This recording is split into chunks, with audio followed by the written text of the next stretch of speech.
कोगनुळी येथे अनोख्या पद्धतीने मोठ्या भावाला वाहिली आदरांजली। जर आपल्या कुटुंबातील एखादी व्यक्ती मयत झाली तर त्या व्यक्तीला भोजनदान करून किंवा वेगळा उपक्रम आयोजित करून भावपूर्ण आदरांजली वाहण्यात येत असते।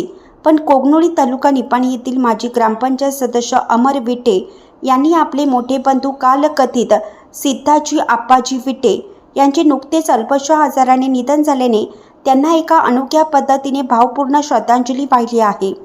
अमर विटे यांनी कोगनुळी येथील विविध भागात सुमारे 60 ते 70 ठिकाणी वृक्षारोपण करून आपल्या मोठ्या भावाला आदरांजली वाहून समाजात आगळावेगळा आदर्श निर्माण केला आहे।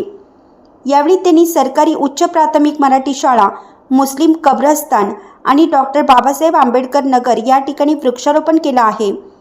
या प्रसंगी तुकाराम पाटील गुरुजी, माजी ग्रामपंचायत सदस्य प्रशांत मदाळे, ऑल इंडिया पॅन्थर सेनेचे संघटक अमर दाभाडे, जहांगीर कमते, प्रवीण भोसले, गणेश जिरगे, किरण कानडे, कुसरुद्दीन नायकवाडी, शकूरू करनुरे, असलम मोमीन, बाळू करनुरे, पिंटू शेख, राजू पोवार, शिवाजी दिवटे, गोविंद लोखंडे, लक्ष्मण जगतापसर, सदाशिव कोटणे, सचिन परीट, सागर वराळे, सुमित मदाळे यांच्यासह अनेक जण उपस्थित होते।